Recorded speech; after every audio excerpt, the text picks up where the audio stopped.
Hello everyone, welcome to this new video. I hope you all are doing good and thank you so much for watching the previous video.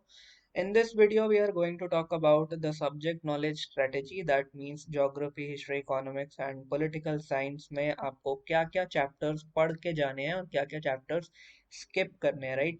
Because we know that NCERTs are very vast. अगर आप 6 से लेकर 10 तक की NCERTs पढ़ना चाह रहे हो in a short span of time, it is very difficult, right? So I'm just giving you some inputs like what are the chapters which you can skip, okay? Because you have to do English, Hindi, then quants and reasoning as well, along with the teaching aptitude in order to prepare for the exam, right? So we are just focusing on subject knowledge as of now, and I am making your task easier. And in DUBED, teaching aptitude questions are not asked, okay? So don't worry about it. That is important for IPUBED. So let's get started.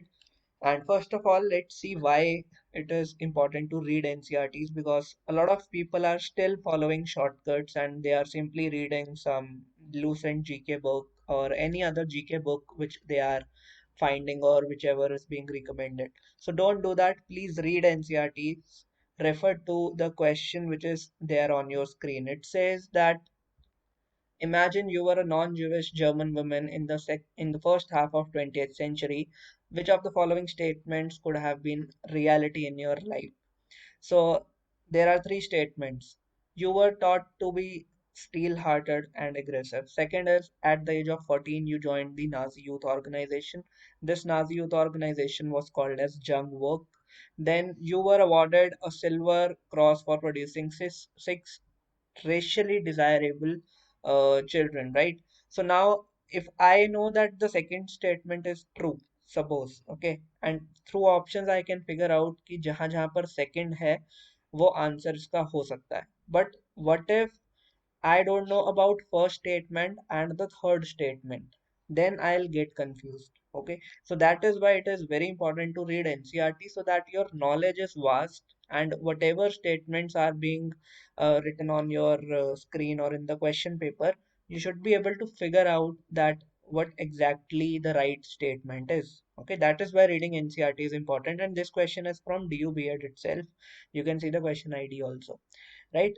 And now, important question: which NCERT books are required? Let's talk about it. All NCERTs from 6th to 10th are important and they are relevant, but there are certain chapters in each book which you can skip. Okay, so let's see those chapters. So in this video, we are going to cover geography, history, economics, and science, along with political science also, which I have forgotten to mention. But we'll talk about political science as well. Okay, so don't worry about it. So let's start with geography. Okay, so let's see what are the topics for geography which we can skip. So in geography, if we talk about class 6th, you are supposed to read all the chapters from chapter 1 to chapter 8 except chapter 4, right? Then in class 7th, again you are supposed to read all chapters, but you can skip chapter 8, 9th and 10th. I'll tell you why. Then in geography class 8th, leave the chapters which you feel have the overlap with previous classes. I mean जो chapters आपको लगता है जो topic आपने 6th में पढ़ा है 7th में पढ़ा है और वो 8th में दोबारा रिपीट हो रहा है तो आप उसको छोड़ सकते हो, ठीक है? वो आपको पता लग जाएगा जब आप 6th और 7th की एनसीईआरटी कवर कर लोगे. क्लास 9th की ज्योग्राफी की बुक जो है वो ऐसी बुक है जो कि बहुत इंपॉर्टेंट है कंसेप्चुअली भी और एग्जाम पॉइंट ऑफ व्यू से भी. तो ये आपको पूरी की पूरी पढ़नी पड़ेगी, ठीक है? और क्लास 10th की जो ज्योग्राफी की बुक है उसमें बहुत ज़्यादा रट्टे वाली चीज़ें हैं, ह्यूमन रिसोर्सेज के बारे में है, रिसोर्सेज के बारे में. अ, वो सारी चीज़ें आप साइंस में भी कवर कर सकते हो, तो इसलिए मैंने यहाँ पर ज्योग्राफी क्लास 10th नहीं डाला है. बट अगर स्टिल आपको लगता है कि हाँ उसमें कुछ इंपॉर्टेंट है तो वो भी आप पढ़ के जा सकते हो. बाय द वे, अगर आपको क्लास 10th ज्योग्राफी में जब आप इंडेक्स देखो और कोई डाउट आए तो you can simply text me on the Telegram का जो मेरा पर्सनल चैट का लिंक है वो आपको डिस्क्रिप्शन में मिल जाएगा, वहां पे आप पूछ सकते हो, ठीक है? तो ज्योग्राफी क्लास 10th का जो टास्क है वो मैंने आप पे छोड़ा है कि आप उसको पढ़ो एंड कंटेंट्स देखो. If you find it difficult then do let me know कि ये चैप्टर करना है या नहीं करना, then I will tell you, ठीक है? तो ज्योग्राफी में ये है. सो लेट्स सी ज्योग्राफी के कंटेंट्स. ओके, सो यहाँ पे थोड़ा उल्टा लिखा हुआ है, लेट्स मेक देम करेक्ट. ये क्लास 8th के कंटेंट्स हैं. और ये okay, so this pink box is class 6 का कंटेंट, 8 का कंटेंट ये है, ठीक है। तो अब यहाँ पर आप ज्योग्राफी में चैप्टर 4 क्लास 6 एनसीईआरटी जो है उसमें मैंने आपको बोला है चैप्टर 4 छोड़ने को, तो मैप्स वाला चैप्टर आपको छोड़ना है, ठीक। तो मैप वाला चैप्टर जो है वो आप स्किप कर सकते हो, you can see this chapter map वाला, you can skip this. Then there are certain chapters which told you that they are overlapping. Okay, now let's see what are those chapters. देखो, ये है 7th class की NCERT, ठीक है। अब 7th class की NCERT में natural vegetation and wildlife is there, right. अगर हम यहाँ पे देखें तो यहाँ पे भी मुझे 8th में नेचुरल वेजिटेशन और वाइल्ड लाइफ रिसोर्सेज दिख रहा है। तो कुछ कुछ चीज़ें ओवरलैप होंगी जो मैं इवेंचुअली स्किप कर सकता हूँ, आई नो दैट। और फिर क्लास 6th में भी मुझे कुछ कुछ क्लाइमेट वेजिटेशन और वाइल्ड लाइफ से रिलेटेड दिख रहा है जो आई नो कि आई कैन स्किप, ठीक है। तो ऐसे जो भी ओवरलैप हो उसको आप स्किप डेफिनेटली कर सकते हो, राइट। और बाकी जो चीज़ें मेन पढ़ने की हैं वो मैंने आपको यहाँ पर बता दी है, ठीक है। So let's move ahead now. So before we move ahead, just a short glimpse of what we are supposed to do with class 7th की एनसीईआरटी। 7th की एनसीईआरटी में I told you 7, 8, 9 आप skip कर सकते हो। तो यहाँ पर human environment, settlement, transport and communication है, तो basically common sense based question आएंगे, इसलिए मैंने आपको बोला है कि आप इसको स्किप कर सकते हो, ठीक है। बट अगर आपको लगता है कि नहीं बहुत टाइम है पढ़ सकते हैं तो पढ़ लो, अदरवाइज मेरे हिसाब से नीड नहीं है, because you are the human beings and you are living in this environment for a long period of time now, and these are the basic questions settlement, transportation and communication का, तो ये आप easily attempt कर सकते हो, that's why I have told you why to invest your time. Then chapter 8 भी similar है, human environment interaction, right? तो you can skip this one also, इससे भी questions नहीं आते हैं। Then life in deserts, life in deserts कैसी होती होगी ये तो आप खुद इमेजिन कर सकते हो, जहाँ पे पानी नहीं है वहाँ पे किस तरह की वेजिटेशन होगी, कैक्टाई होंगे, एनिमल्स कैसे रहते होंगे, कैमल जैसे एनिमल्स रहते होंगे, राइट। किस तरह के घर होंगे, मड हाउसेस होंगे ताकि ठंडे रहें। So this kind of thing you can figure out on your own, so that's why I have told you to skip these chapters, right? So I'm making your task easier, right? अगर इतना भी कम हो रहा है chapters तो एक बहुत बड़ा रिलीफ है, अदरवाइज ये 3 चैप्टर भी आप पढ़ के जाओगे तो it will take time, right. चलो, now let's talk about history, your favourite, right. History में all the NCERTs from 6 to 10th are important, they work as your basic readings, right? But you are supposed to focus on these topics which are mentioned on your screen right now, okay? So here are the topics. From class 9th and 10th you are supposed to read specific chapters, I'll tell you what are those chapters and what are the things you need to focus on. Secondly Lucent से थोड़ा बहुत पढ़ना है, Lucent से आपको पढ़ना है what are the sources for ancient, medieval and modern Indian history, ये आपको मिल जाएगा। अगर नहीं मिले तो कमेंट कर देना, आई विल टेल यू कि what are the sources for modern, medieval and ancient history, right. Then types of sources also to be done, I mean primary sources क्या होते हैं, सेक्युलर सोर्सेज क्या होते हैं, सेकेंडरी सोर्सेज क्या होते हैं, ये भी करना है। Then broader understanding of modern Indian history from some specific chapters of the book called Spectrum. But इस स्पेक्ट्रम की बुक, स्पेक्ट्रम की बुक आपको टेलीग्राम चैनल पे मिल जाएगी, सो डोंट वरी। स्पेक्ट्रम से आपको मॉडर्न इंडियन हिस्ट्री के मेन मेन टॉपिक कर लेने हैं, जैसे कि गांधी जी की मूवमेंट्स है, बारडोली सत्याग्रह है, और जो मेन मेन इंपॉर्टेंट टॉपिक्स हैं वो I will post in my Telegram group कि ये टॉपिक्स में मॉडर्न इंडियन हिस्ट्री से बहुत इंपॉर्टेंट है, तो इसको करके जाना, ठीक है। तो एक बारी क्लास 6 की एनसीईआरटी देख लेते हैं, तो देखो ये है एनसीईआरटी के contacts.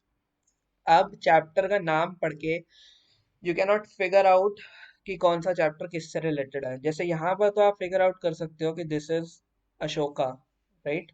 But what about these chapters, new questions and ideas, what books and burials tell us.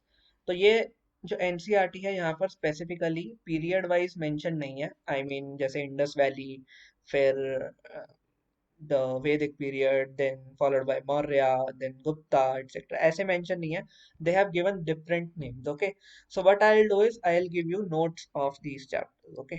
Notes मिल जाएंगे आपको basic point form में. I'll show you the sample of notes also ताकि आपके लिए easy हो. Then same goes with class 7th, जहाँ पर medieval India से related chapters हैं, और क्लास 6 में एंशिएंट इंडिया से रिलेटेड चैप्टर्स हैं। सो जो 7th की बुक है उसमें there are topics which you can figure out, जैसे कि यहाँ पर दिल्ली सल्तनत है, मुगल एम्पायर है, so these topics are there. But again I am making your task easier, but I will do is class 6 और 7th की जो हिस्ट्री के नोट्स हैं that I will give you in point form and you can see here. ये देखो ये notes का sample है, सिर्फ 9 पेजेस में क्लास 6 की हिस्ट्री की एनसीईआरटी खत्म हो जाएगी। ये देखो, ठीक है, टोटल 9 पेजेस हैं।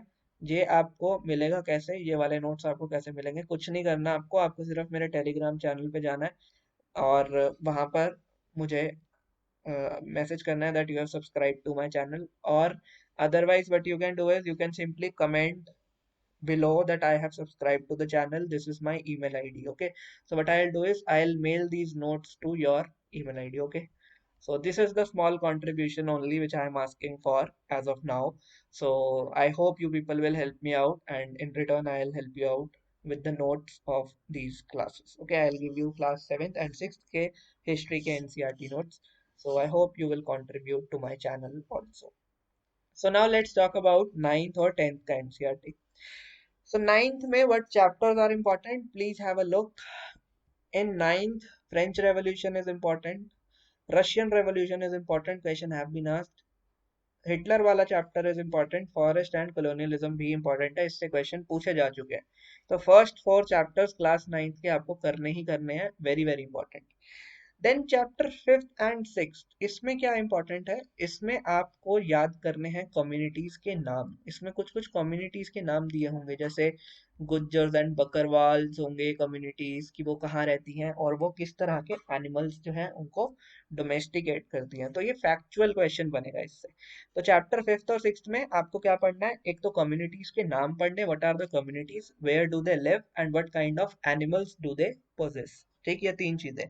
तो पूरा चैप्टर पढ़ने की जरूरत नहीं है, just scan the chapter and see the important communities which are mentioned over there. Just know their names and their location along with the animals which they are domesticating. That's it. And chapter 7 and 8, you are not supposed to do these chapters, so you can simply strike them off. Right, so ninth की class history, ninth की history में क्या पढ़ना है, first 4 chapters पढ़ने हैं। Chapter 5 और 6 में हमें कम्युनिटीज के नाम पढ़ने हैं, राइट, कम्युनिटीज के नाम और कम्युनिटीज कहाँ रहती हैं और वो किस तरह के एनिमल्स को डोमेस्टिकेट करती हैं यानी कि पालती हैं, वो करना है, ठीक है। Then in class 10th, let's come to class 10th, the rise of nationalism in Europe. ये चैप्टर नहीं करना है, why, because we have already covered French revolution 9th में, और we have already covered Russian Revolution also, and we have already covered Nazism as well. तो main जो European history के chapters थे ना वो कवर हो चुके हैं, राइट। तो ये करने की जरूरत हमें नहीं है, तो आप इसको स्ट्राइक आउट कर सकते हो। सिमिलरली चैप्टर 2 की अगर मैं बात करूं, चैप्टर 2 में आपको क्या करना है, चैप्टर 2 में कुछ कुछ इंपॉर्टेंट टॉपिक्स हैं, जैसे हो ची मिन ट्रेल होता है, हो ची मिन ट्रेल अगर आप लिखोगे तो आपको पढ़ मतलब चिन नहीं है, ची है, CHI, ठीक है, होची मिन ट्रेल है। सिमिलरली इंडो चाइना में, और अगर उसमें माओ के बारे में लिखा हो, चाइनीज कम्युनिस्ट रेवोल्यूशन के बारे में लिखा हो तो वो इंपॉर्टेंट है। बट होची मिन ट्रेल जरूर पढ़ना है आपको, उससे क्वेश्चन पूछा हुआ है, that's why I am telling you कि कुछ कुछ स्पेसिफिक टॉपिक्स हैं जो आप इसमें से कर सकते हो। अगर आप इस चैप्टर में अटको तो simply text me on Telegram and ask me whether this particular topic is important और not. Okay, then chapter 3, nationalism in India, काफी बड़ा चैप्टर है, पूरा का पूरा पढ़ना है, ठीक है, तो ये पढ़ लेना। देन चैप्टर 4 नहीं पढ़ना है, एज ऑफ इंडस्ट्रियलाइजेशन तभी पढ़ना है जब आपके पास टाइम है, अदरवाइज आप इंडस्ट्रियल रेवोल्यूशन के बारे में थोड़ी सी इंटरनेट से जानकारी खुद ले सकते हो, अदरवाइज एनसीईआरटी से इसको पढ़ने की जरूरत नहीं है। सिमिलरली चैप्टर 6 की अगर मैं बात करूं तो इससे क्वेश्चन आए हुए हैं वर्क लाइफ एंड लेजर से रिलेटेड, तो ये तो जरूर पढ़ के जाना है, ठीक है। Then print culture and the modern world से क्वेश्चन नहीं आया है, बट यस चैप्टर 8 से क्वेश्चन आया हुआ है, तो मुझे चैप्टर 8 पढ़ने की जरूरत पड़ेगी। Okay, so basically what are the chapters from 10th class which I have to focus on, chapter 2, chapter 6 and chapter 8। Okay, हालांकि चैप्टर 7th में भी कुछ ऐसे इंपॉर्टेंट नेम्स हो सकते हैं जो आपको पढ़ने पड़े, तो एक बार नजर मार लेना, अगर कोई बुक का इंपॉर्टेंट नाम मिलता है तो करके जाना।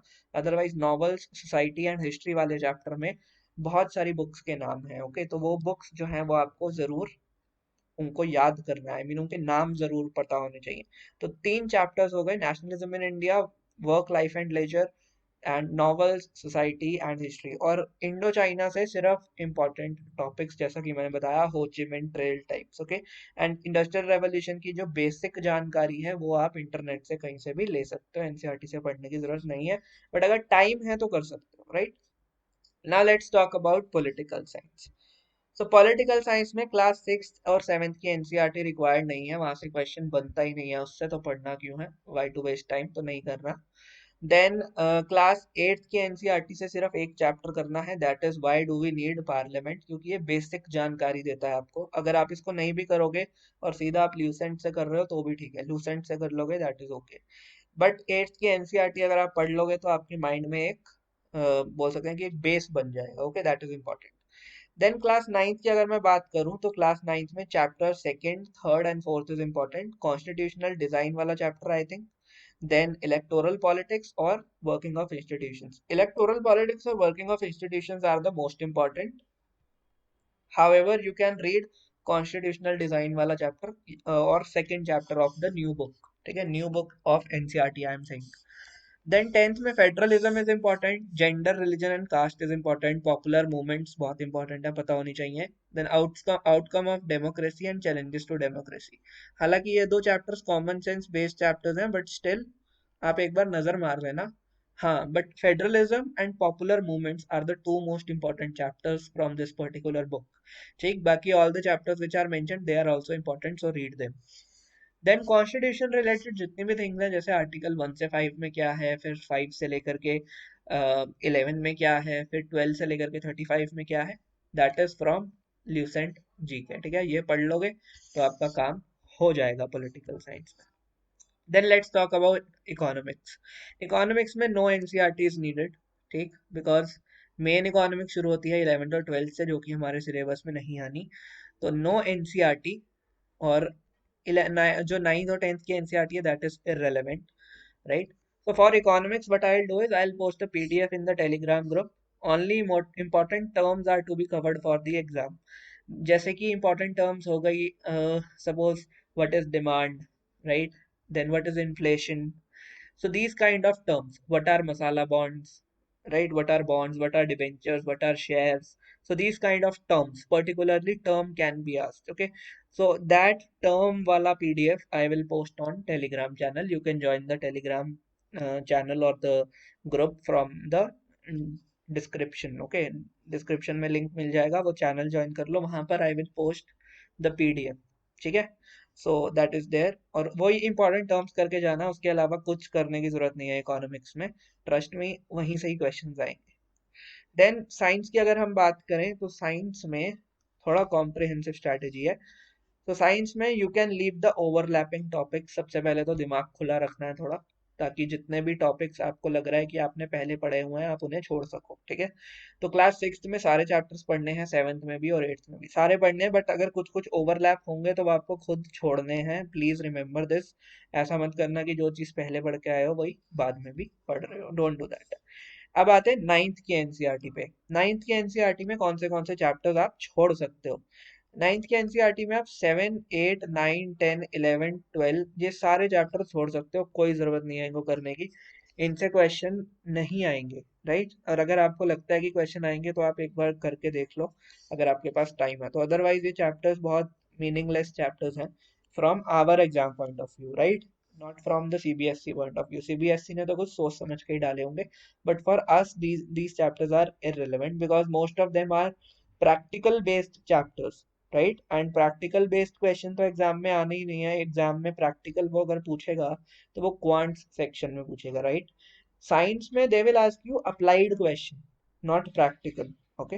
अप्लाइड क्वेश्चन मीन्स जैसे आपको वो कोई एक्टिविटी दे देगा और फिर पूछेगा कि इसके रिजल्ट क्या हो सकते हैं, ऑप्शंस दे देगा, ठीक है, that is applied question, not practical question, okay. Practical means the numerical kind of thing, and most of these chapters contain numerical. अब मान लीजिए मोशन से कुछ क्वेश्चन है, right, then force and law of motion से कोई question है। Force and laws of motion we all know there are 3 laws of motion given by Newton, so this is very common, right. उसके लिए आपको पूरा chapter उठा करके पढ़ने की जरूरत नहीं है। Do some smart work for your exam because you are here to qualify the exam, not to master the subject, right? So these are the chapters which are to be skipped. ये नहीं करने हैं, ठीक है, बाकी कर सकते हो. Before we move ahead, just an important update, guys. You can participate in our scholarship test, and top three winners will get free test series. So, what you are supposed to do is you are supposed to follow us on Instagram and just fill the form which is attached in the description below. Okay, so वो form fill कर देना. That's it. Then science की अगर हम बात करें class 10th NCERT की, तो यहाँ पर देखो क्या इंपॉर्टेंट है. Chemical reactions and equation basic basic पता होनी चाहिए, जो एनसीईआरटी में ब्लू कलर से लिखी हुई है, ब्लू कलर से, ठीक है, ब्लू कलर से लिखी हुई है रिएक्शंस इक्वेशन, वो थोड़ी सी पढ़ के जाना, जितनी समझ आए उतनी पढ़ के जाना. No need to take the burden. Same goes for acid bases and salts वाला chapter. What are the properties of acids, what are the properties of bases and salts, ठीक है, ये बेसिक चीज पढ़ के जाना थ्योरी वाली. Same goes with metals and non metals. Metal और नॉन मेटल की प्रॉपर्टी क्या होती है, जो बचपन में पढ़ा था वही सेम चीज है. यहाँ पर फॉर्मूलाज या जो भी अगर कुछ दिया हुआ इक्वेशंस वगैरह not important. Same goes with carbon and its compound. The equations are not important. Okay. Then periodic classification of elements, you can leave this chapter, not important. Then life processes वाला chapter, not much important, but still if you find something useful in that you can read it.